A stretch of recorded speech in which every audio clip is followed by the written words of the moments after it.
the last 9 months, I've been traveling full time and currently live in Danang. Come with me and see how I spend my money for a week. I also want to be very clear, this is not the only way to live in Danang. You can most certainly spend way less than what I'm spending. Personally, love to treat myself and I will never deprive myself of the occasional everyday treat. So this is how my week starts off. I get coffee every morning. It really depends on what kind of hotel I'm living out of for that week. But if I don't have time to walk out for a coffee, I usually will just order it in. Grab is the equivalent of Uber Eats in Vietnam and a lot of Asian countries. So coffee spend is around 30k Vien Dong or roughly $1.75 AUD. If it's a meeting heavy day, I usually just order in and generally start off my day working from my hotel. But today I have no meetings, so I'm going to head out to a cafe. I generally just time block out my calendar. So in a typical day, I'll have like 3 or 4 main time blocks and I'll generally rotate between 1 or 2 hotels. Again, it really depends on a number of things. First and most importantly, whatever the vibes are and if I feel like moving. Generally, I do go between 1 to 2 cafes a day, which means it's 1 or 2 coffees a day. Lunchtime can really vary, but I would probably take it around 2 to 3, which is a little bit later. And it costs on average around 6 to 10 AUD. The convenience is not lost on me. Most of the time, I'll just hop over to a local restaurant or a vendor. Or if I'm feeling particularly tired that day, I will just order grab back to my hotel and then work for the rest of the evening in the hotel room. I said hotel like 5 times. I do have access to Shopee and Shopee Food, but I think I'll get into that a little bit later on just because I don't feel like it's an app or service that a lot of tourists and foreigners are generally used to, especially if they're from like a Western country like the States or in Australia. Heaps of countries in Asia use Shopee and I really like it. I think the price is quite competitive. Mind you, it's already very, very cheap. The good thing with Shopee is it's a marketplace and therefore you can actually purchase a lot more than just food. Think of it like the Asian Amazon and it's a massive marketplace and this is where I've been finding really cool fashion brands there, different local designers on there, but I think I'm getting a little bit off topic. After lunch, I generally make my way to my second cafe. Coffee can really range from as little as $1.50 to $6 AUD. It really depends on the kind of cafes that you go to. And frankly, I do go to heaps of very, very different types of cafes. Even the most expensive coffee here in Danang is still so much cheaper than the average cappuccino that I can get in Melbourne. For the purpose of this video, I generally will calculate on the more expensive side of what I spend because I feel like that's more realistic than, what's the word? I feel like it's a little bit more realistic than sort of going too low in terms of what I spend. So I would say that when it comes to lunch, meals and deliveries, I'll probably calculate that around 140 AUD, which is roughly 2,430 Vietnam dong. I am a creature of habit, so I always generally order the same coffee everywhere I go. I really like the Vietnamese bạc xỉu đá, which is the sweeter version of the really famous Vietnamese brown coffee. But you can get all sorts of coffee here and the coconut ones are really good and the salty cream ones are really good. Anyway, there's heaps of coffees here. So then I'll try again to knock out another 2 to 3 hours of work in this second cafe. Depending on how long I work at the second cafe, sometimes I will just order a snack as well. I feel really bad if I'm working there for like massively long time blocks or time periods and then I'm only ordering 1 coffee, but it's very normal. I obviously don't try to make a habit out of it and stay for too long. That's why I sort of rotate between a couple of different cafes, but it is very normal. So I don't want to be that person, you know? Obviously feels just because I'm using their space, I'm using their aircon, I'm using their Wi-Fi. It doesn't hurt to order an extra snack or 2. Speaking of which, even though it's not something I do spend every single week, it is something that I use every single day, and that's an eSIM. If you are traveling to Asia, I would highly recommend an eSIM. Personally, I always use the unlimited data ones that you can get from Klook or from, I like Klook is actually quite competitive, so just go on Klook. For me personally, and for people who plan to live or stay for longer term, I would just recommend getting a local SIM, and this applies to every country. Not only is it so much cheaper, you also get a local phone number as well, which I find makes it a lot easier if I need to just call a hotel, call a restaurant. For comparison, when I buy an eSIM on Klook, I think it's around $65 AUD. And that gives me 20 days of unlimited data. I think that's a little bit more on the expensive side, but I don't know. That's actually what I use for most of my trip at the beginning of the year until I found that it would just make more sense to use a local eSIM, and you don't even need to get a physical SIM. You can get an eSIM now. So in comparison, my current local number, I think I top it up at 20 AUD, and that lasts me for like ages. I think it lasts me well over a month. I don't know. I don't really understand how the data packages work here because there's so many different ones. And the way you top up is really weird. But I would just go to a local phone dealer and they'll be able to sort you out. It's just cheaper. I do still have an Australian number and I need to reactivate it and get on roaming every time I need to do a 2FA. It's not super convenient, but I'm not going to get rid of my Australian number because it's linked to so many different portals that I still need access to. A local eSIM is roughly 20 AUD, which is approximately 350,000 Vietnam dollars. Now, once I'm done with my workday, I'm free to do whatever I want. It is both a gift and a curse, more often a gift, for digital nomads because we are in full control of our time. On this particular day, I want to go for a walk, so I'm going to go for maybe a 30-minute walk. I'm trying to really focus on my physical health, which is something I have not prioritized this entire trip. I have gotten really into pickleball recently and I even invested in like a little paddle and she's very cute, but I need some shoes to go with it. I've actually already ordered my outfit and once I get that sorted, I'm actually going to do some coaching lessons. Mind you, I used to do bouldering a lot and that was really fun, but look at my nails. It's just not feasible to do bouldering, even though it's still really popular here, by the way. But I feel like pickleball is a pretty good sport to pick up because it is a bit of a social sport and it has taken Asia by complete storm. I feel like because I'm also traveling quite a lot, I think it's an easy way to make friends. I do not go out of my way to make friends though, but it is very easy to make friends playing paddle pop, which is my version of pickleball. So until I get that sorted, I will go for longer walks. For me, 30 minutes is pretty long, okay? This is me trying to get back onto my fitness journey. Besides, the beaches here are phenomenal. They're so beautiful. The sunrises, the sunsets here are so gorgeous. So it actually makes it a lot easier. I just pop on some headphones, listen to a podcast or audiobook, and then just walk until I'm sick of it and then swing back. My hotel is quite literally so close to the beach. I think we're like a 3-minute walk. Now, after my walk, I will generally head back to my hotel and then sort of organize dinner. I can either hop out to a local restaurant or order in. I feel like I've been ordering in a lot, but I mean, I haven't had to wash a dish in nearly 10 months. I feel as though, generally speaking, my days are quite repetitive, which is so ironic because when I sort of look back on my journey traveling full time so far, no one day has looked the same. I think outside of my fitness journey, the other thing that I'm really focusing on is my routine. It's very, very difficult for me to stick to a routine that falls outside of my work. So I always do the exact things that I assign myself in my calendar on my time block sheet. But the sleeping routine, the waking up routine, the exercise routine, I haven't been as committed to that as I will be starting from now. I guess I didn't anticipate that it would be so hard to stick to a routine. I get very distracted when there's so many things to see, so many different places to go, so many different things to eat. But a big part of what I've learned so far in this journey is that the discipline that has taken me here is going to need to be continuously sharpened to take me to the next phase of my agency and the next phase of my growth. Now, as I've said before, I do start my day off with a coffee, whether it's going to a cafe or ordering it in. But I want to be very clear. First of all, Vietnamese coffee is incredibly strong. Like, it's so strong, it will give you anxiety if you sort of gorge yourself on it. And secondly, I'm a huge lover of coffee, which is why I drink so much of it. But this sort of budget, I don't think is super applicable to everybody. This is supposed to just give you a good range of what things can cost in 2025. Other than that, I think just pick and choose how you want to live, whether you're watching this as a would-be tourist or a would-be digital nomad. You know, they get such a bad rap, but take this with a grain of salt because first of all, Vietnam is so varied. There's so many different cities. Danang, I find, is quite cheap, but I'm also living in the hub of where all the tourists are, which means that there's a bit more tourist tax involved. Now today, I actually do have a lot to get through. I just interviewed another video editor and we're working out a process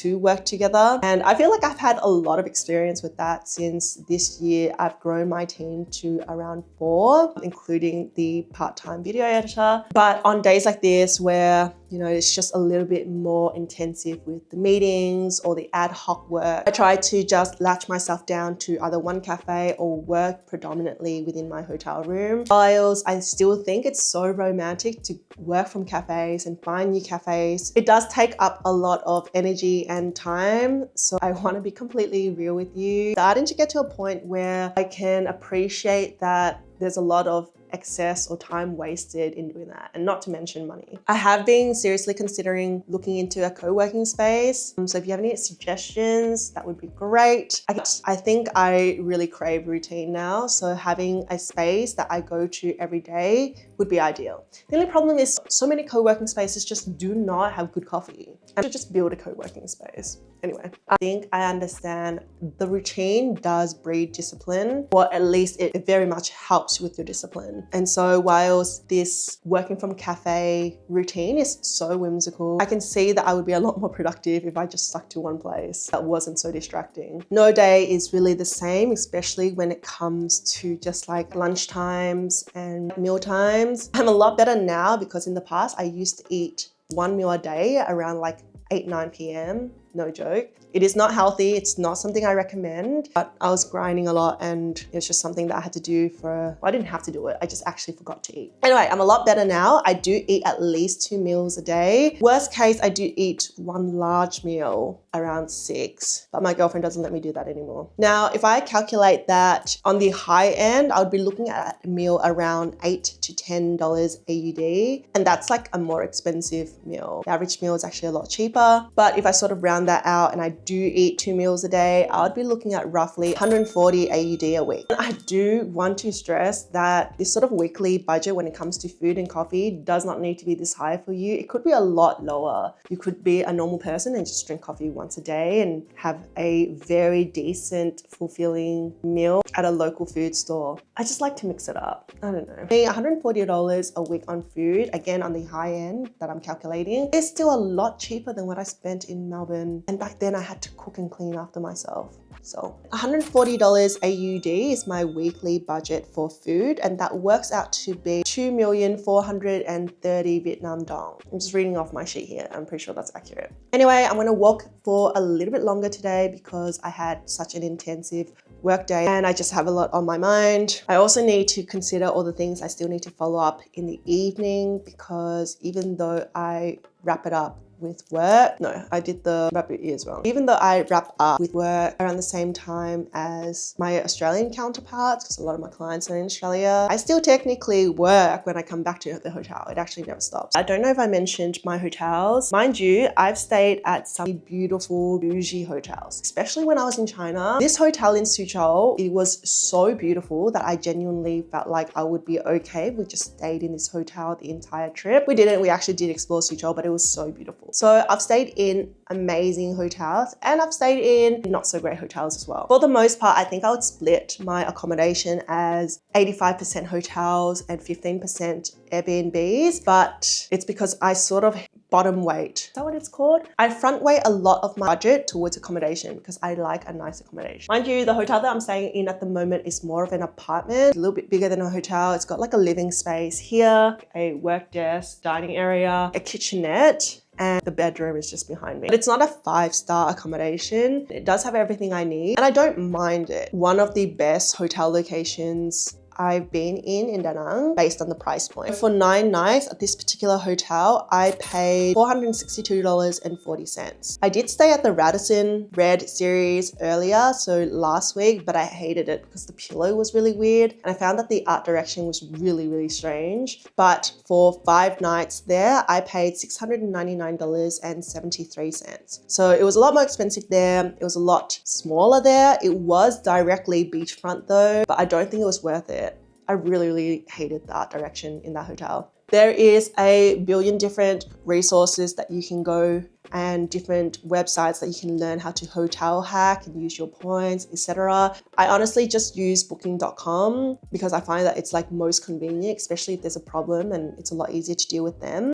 And then I just use the points that I accrue from other bookings for my future bookings. There's definitely better ways to do it. I just can't be bothered. People are always trying to find different ways to hack credit cards, hack hotels, and hack flight. I would love to get into it. It's just not really a priority for me. But it's an option for you if your main goal is to save money. My hotel, if I'm just looking at a 7-day period, it's around 360 AUD, which is roughly 6,285 Vietnam dong. I'll just quickly touch on the topic of transportation. I do not have any advice for you if you do want to take public transport. I do believe that they have buses here. I only take Grab. Grab. I do just take the like car grabs, namely because it is so hot, y'all. Like it's so hot. It's like sometimes 32, 35 degrees Celsius here. And I am just not used to the weather, even though I've only experienced heat for the last 9 months. It's so hot. It's okay if it's like nighttime, but it is really, really hot. I think Grab transportation is just so convenient, and I felt very, very safe as someone who travels alone. Now, I don't know on average how many Grabs I take, but I'll probably put it on the high end of around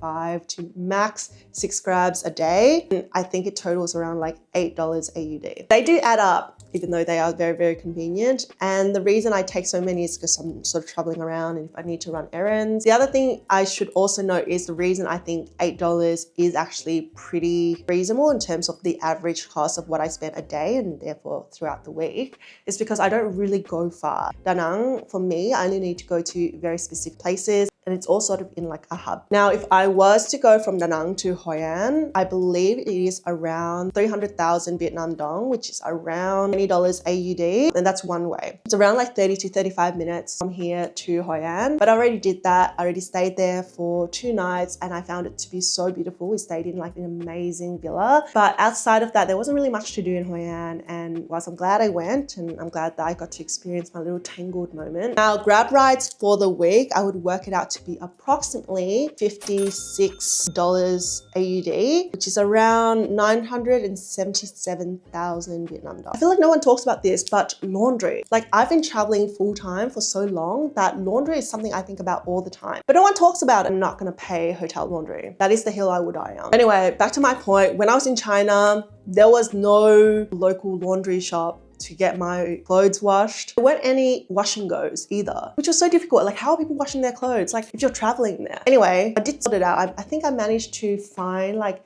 a pickup service, but in Danang, laundry is insanely cheap. They wash it, fold it, and pick it up and drop it off for you. So you usually don't have to think about it. In this case, I do have to thank my girlfriend. She was the one who found them, but it's available everywhere and I used a similar one when I was in Saigon. I think it cost me around $3 AUD, max $4 AUD. I mean, I'm just one person, so it's always under a kilo. They'll do everything and essentially pick it up in the morning and drop it off in the evening or the latest the very next morning. That's all inclusive. So that's around, let's just say $4 AUD, which is roughly 70,000 Vietnam dong a week. Oh my God, this has gone on for so long. I've yapped for ages. Okay, lastly, I think that I should really touch on my budget to do touristy things. To be honest, the most touristy thing I did was actually just to go to Hoi An. I did go on the Golden Dragon Bridge as well, but it was just in a Grab and driving like across it. I didn't even stay to watch the water show. I would recommend it if you're a tourist, but I guess in the back of my mind, I know that I really want to come back to Danang and I'm not in a rush to sort of explore all of the touristic things. However, what I will say is the tourist budget, so the activities budget, I would probably still put down my hair, nails, and massages,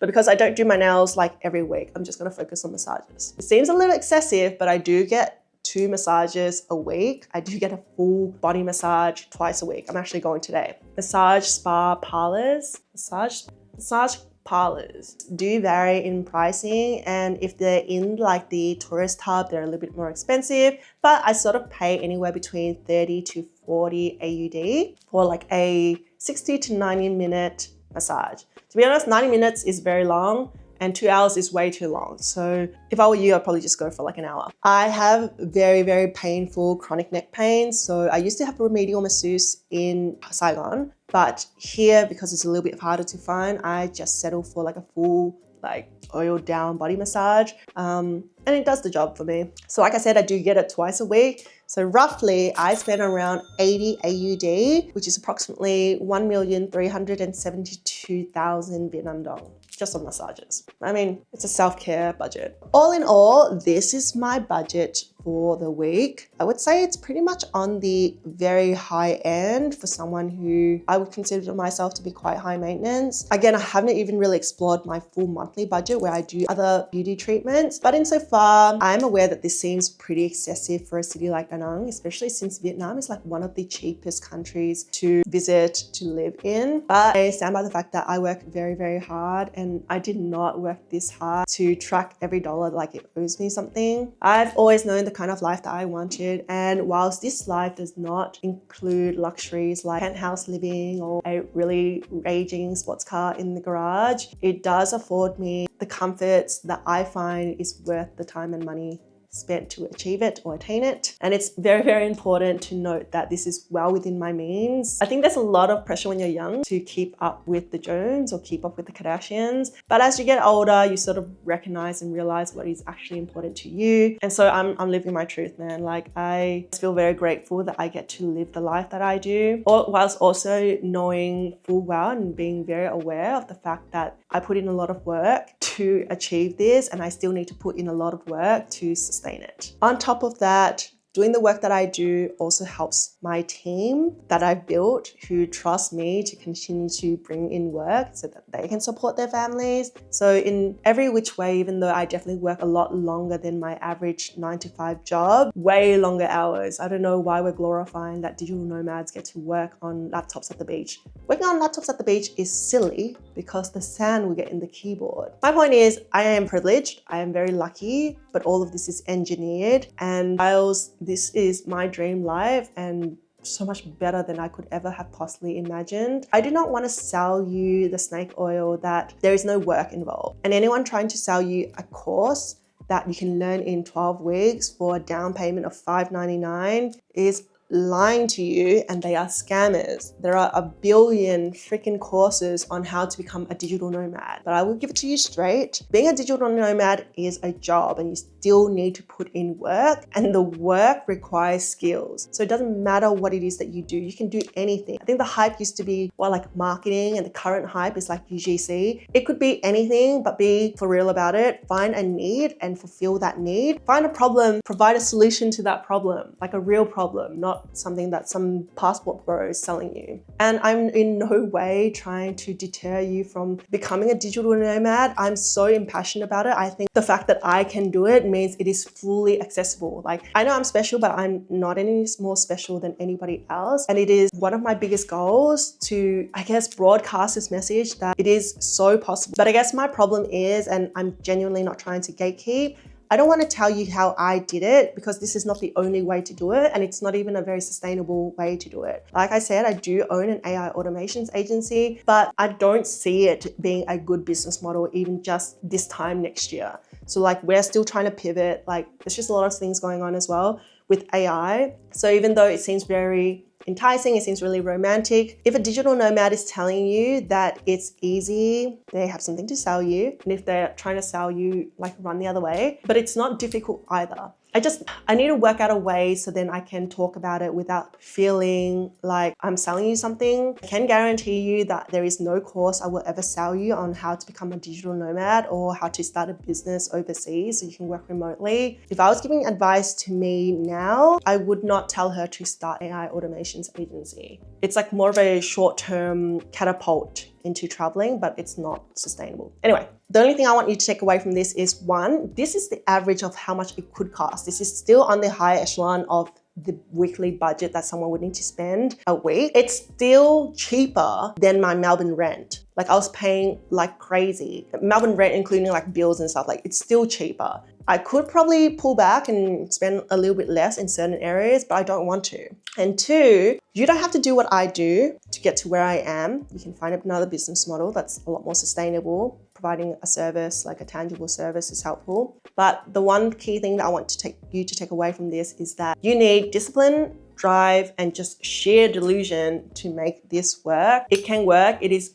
fully possible, but do not buy a course that will teach you how to do it. They do not work. They are quite literally snake oil salesmen, and I cannot believe that they're legal. But these courses will not get you to where you want to be. Like, genuinely go out there and do the research and do the work yourself. There is no shortcuts to this. And finally, I think the digital nomad life is so curated on social media, and a lot of people project a fantasy for other people to see. And I feel like I'm also guilty of this as well sometimes. A lot of the times, people who don't know me, but who have my personal Instagram, will tell me that it looks like I'm just on a very long, year-long vacation or holiday because I'm always like at really nice pools or at the beach or at a different country in a different city every week. And whilst that's true because I am physically there, the work that goes behind it isn't something that a lot of people acknowledge. Mind you, on my social media, I always post like videos and photos of me actually working at the cafes, but it seems more like an Instagram worthy shot than it does of someone who's actually working. So I completely understand. And I feel like I want to dispel the myth that becoming a digital nomad doesn't have its downsides, because everything does. And if you watch my last video, you can see me talking about a lot of the equivalent exchange that happens when you become a digital nomad. Okay, this was a super long video, so I have to go now, but I will see you in the next video, and be sure to check out my previous videos about my experience living in different countries. Okay, anyway, love you, bye.